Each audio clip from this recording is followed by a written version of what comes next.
Quick Dick McDick coming to you from Saskatchewan here, and today we're talking about silage. Now don't worry parents, although this isn't a full-on Little Quicks episode, there's no swearing, no adult references in this entire episode. We're just here to learn a little bit about silage.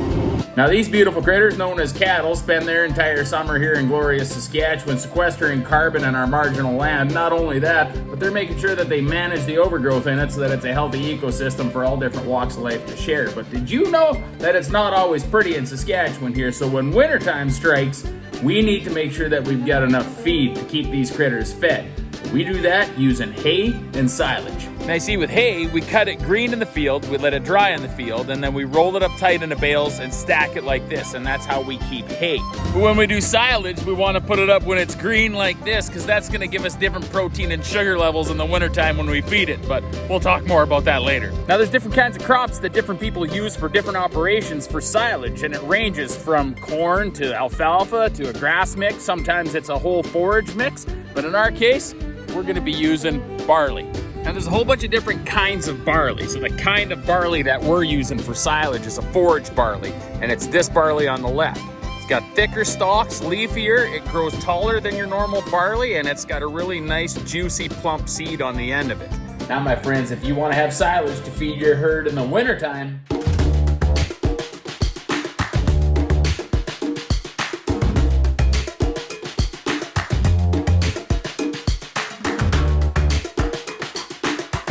well, then you are going to have to put that silage up in the summertime. And here's how we do it. It all starts off when you plant your barley.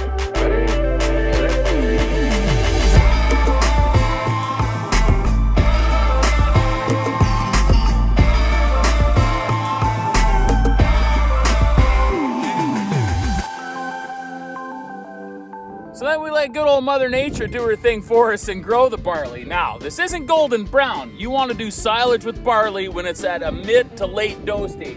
That means when you squeeze some of the kernels, it should be a little bit doughy and not milky.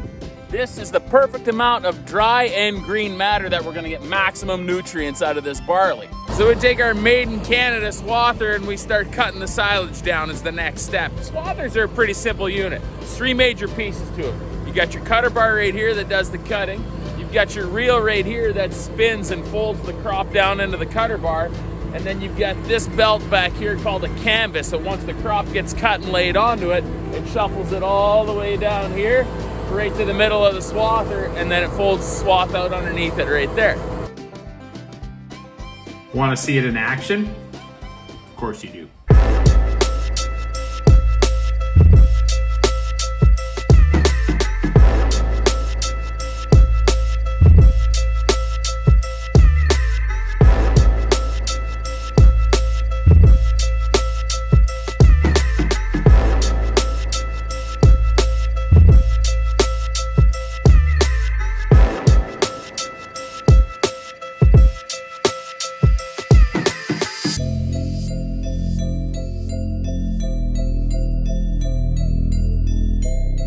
So for those of you out there that are a bunch of sharp cookies wondering why this barley kind of looks uneven and flattened out like this, what happened here is we had a wind come through with some heavy rain. Right when this barley was at its tallest and most mature, it just kind of flattened it down to the ground. We call this lodged barley. So we do a little bit of extra reeling and pick it up with our header and get her trimmed off as clean as we can. It's the best you can do. And we hire one of these bad boys to come in. It's called a chopper or a harvester. There's 100 different names for it, but we call it a chopper here on the Bar Ranch. Now hold on, it's not like Arnold Schwarzenegger, get to the chopper.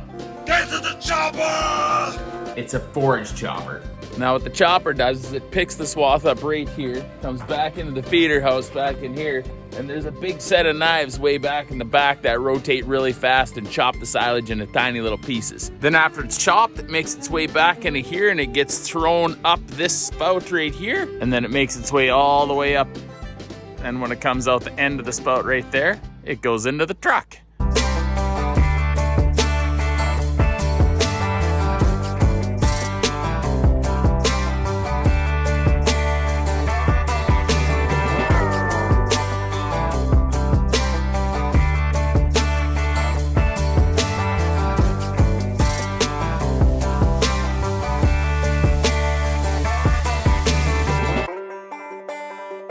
So then the trucks bring her back to where we make our pile of silage.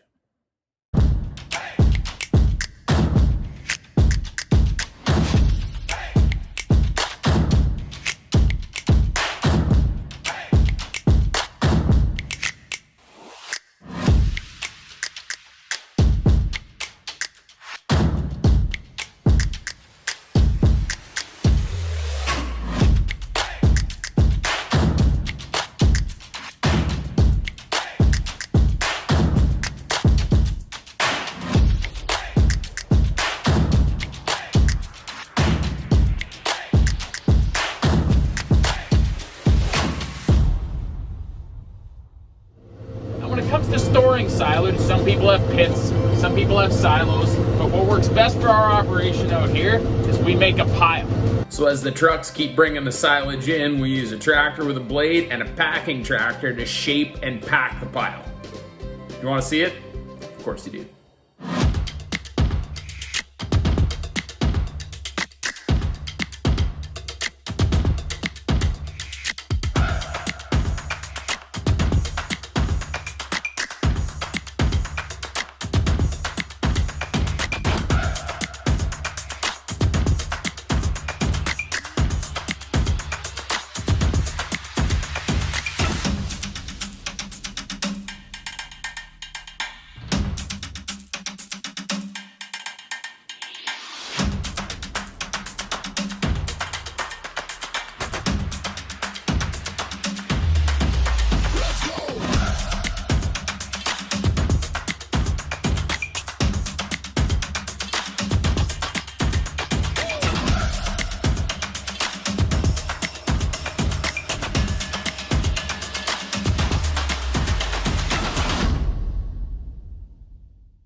Now the reason we pack this pile is because we want this feed to ferment, without getting too fancy with it, is kind of just like pickling it, except we don't use vinegar and salt. Microorganisms and bacteria are going to use the sugars out of these plants to help ferment it. Once the feed is pickled, it's going to give us the best feed quality for our cattle this winter when it's super cold out. But if there's oxygen in that environment, it messes with the fermentation process. So we pack it and pack it and pack it to get as much of the oxygen out of the pile as we can. So we swap, chop, haul, and pack until we have enough done of what we assume that we will need for the winter.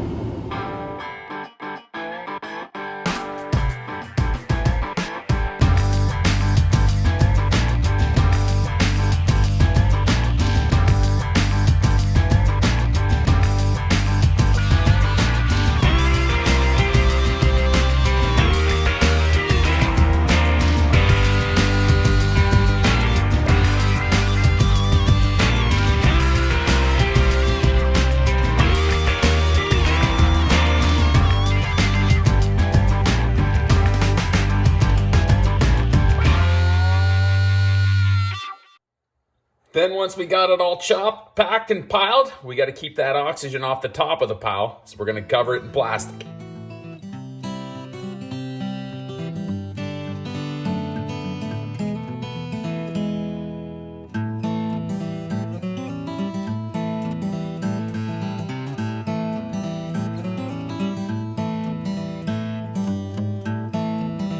Then we pin the outside of the plastic down with dirt so it tightens and doesn't blow away.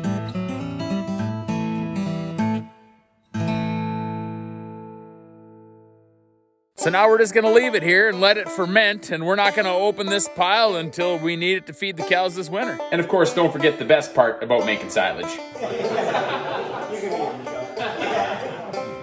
Well, I hope you learned something about silage today. And you know what? If you got any questions, drop them in the comments, and I'll see if I can answer them for you. And if not, we'll find somebody that can. And if you're an armchair pigeon that wants to start chirping about something you saw and tell us how we're doing it all wrong, I mean, well, I guess go ahead if you want to make a comment on that too. This is Quick Tick signing off, reminding you in the wintertime your cows can sure get some mileage if you've got yourself a big pile of silage. Catch you next time.